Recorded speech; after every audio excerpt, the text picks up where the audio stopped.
Bom, então quando a gente abre a tela do Guitar Ring, né? A gente inicia ele, essa é a primeira tela que ele vai mostrar pra gente. E o driver sempre vai te pedir o ASIO, e você deve usar o ASIO, porque ele tem um delay muito baixo. E aqui o device, que é a interface, né? No caso, essa minha interface, eu tenho várias interfaces aqui, instalada, tranquila. A Realtek é a própria do computador. A princípio eu vou colocar aqui a Fast Track, tá? Só para não dar pau, que ela está instalada.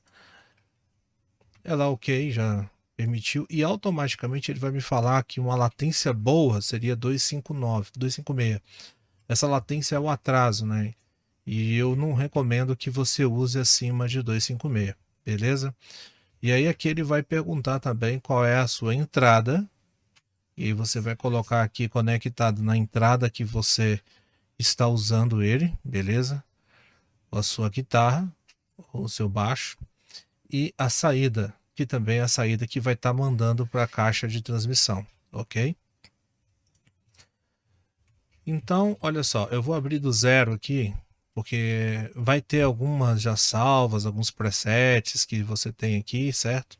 Alguns que você pode construir, mas é legal que você crie os seus mesmo, né? Porque tem alguns que você vai colocar, vai estar para guitarra e você usando o baixo vai dar uma distorção terrível. Então bora lá. Aqui, olha só, essa é a função que está sugando aí do seu processador. É muito importante ficar atento com isso daqui, porque se isso aqui ficar muito alto, se o plugin aqui fica vermelho, começa a dar pau e aí vai ficar pipocando o seu som. Certo? Então vamos lá, vamos criar um preset do zero. New preset, ok, só para fazer teste. Aqui são algumas informações, ele vai estar todo assim, ó, quando você abre. Isso aqui são macros, isso eu não vou ensinar agora, que acho que é muito mais para frente lá, acho que a gente não precisa estar mexendo com isso daqui. Certo? Então, vamos fechar aqui a macro.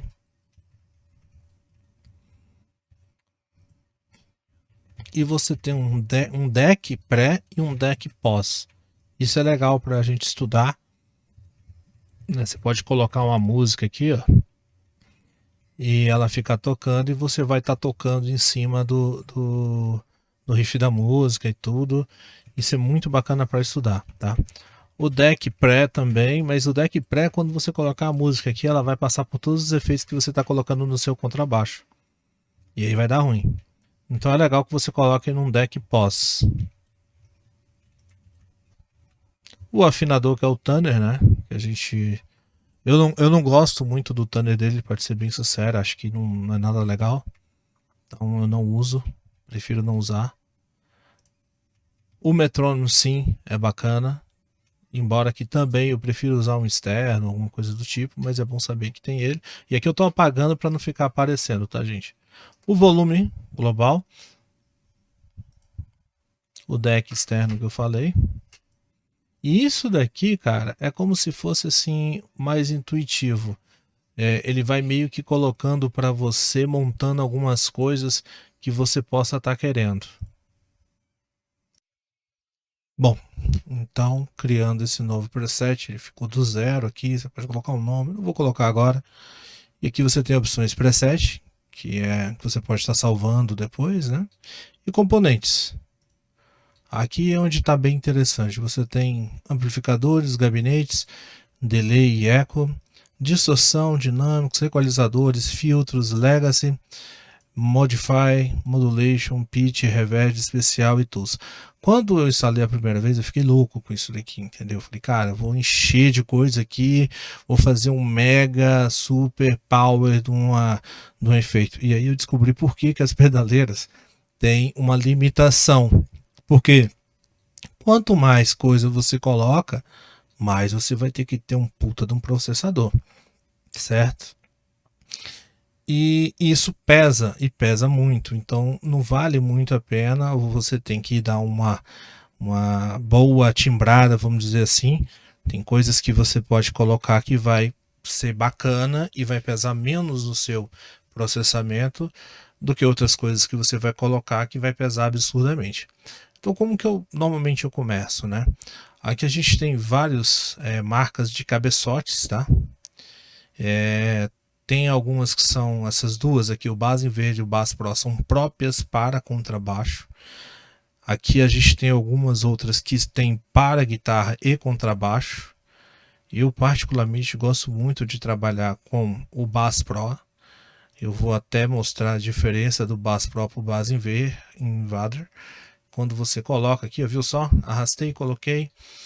E aí aqui eu já tenho um cabeçote com um gabinete, né, que ele veio aqui pronto já, com o microfone já setado, e isso eu achei muito bacana. Essa foi uma grande diferença que eu vi do Amplitude. O Amplitude ele não vem bem assim não. Você tá vendo que aqui ele já vem equalizado, né? E você ainda tem aqui, ó, você pode clicar aqui nessa setinha, algumas equalizações aí que já vem pronta. E o Amplitude ele não vem dessa forma, tá? Ele vem zerado mesmo aqui. Você tem que criar. E aí isso é um pouco mais chato, beleza? Então, se não quer, deleta, clica aqui, seleciona e deleta, tá? E eu vou colocar o Bass Pro e agora vocês vão ver o porquê que eu acho legal.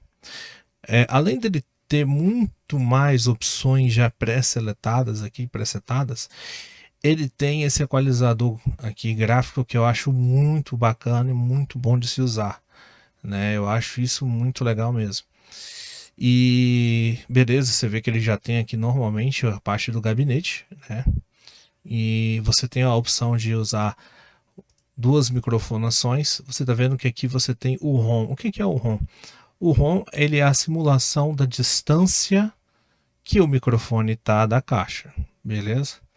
Então essa distância ela vai gerar mais eco da sala e isso vai dar um outro efeito dentro da sua simulação de amplificador, beleza?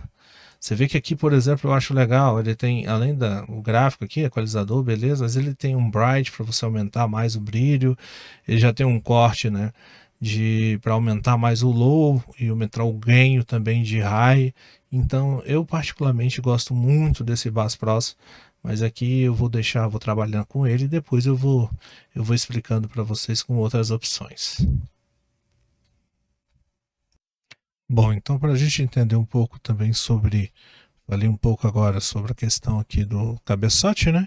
A gente tem a opção também de trabalhar com umas caixas bem mais interessantes, vamos dizer assim, que são os gabinetes.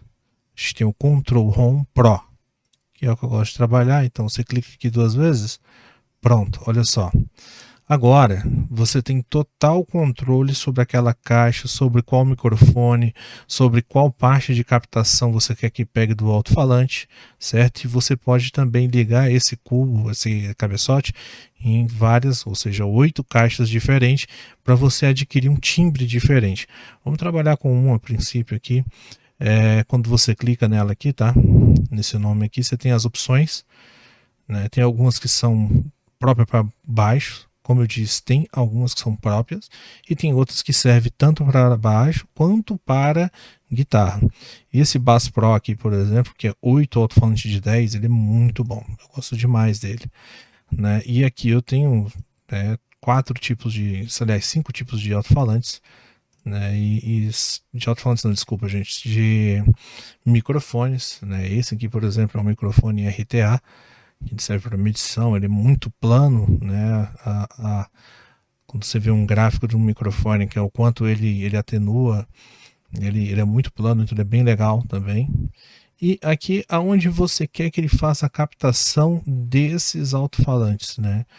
Eu quero que ele pegue o centro do cone aqui, né? Do teu alto-falante. Eu quero que ele pegue a lateral, eu quero que ele pegue a pontinha.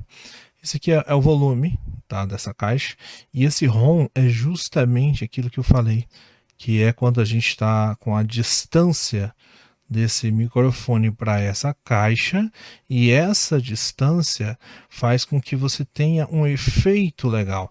Depois eu vou fazer uns vídeos mais próprios só para trabalhar essa parte de distância aqui, para a gente ver como é que vai ficar, beleza?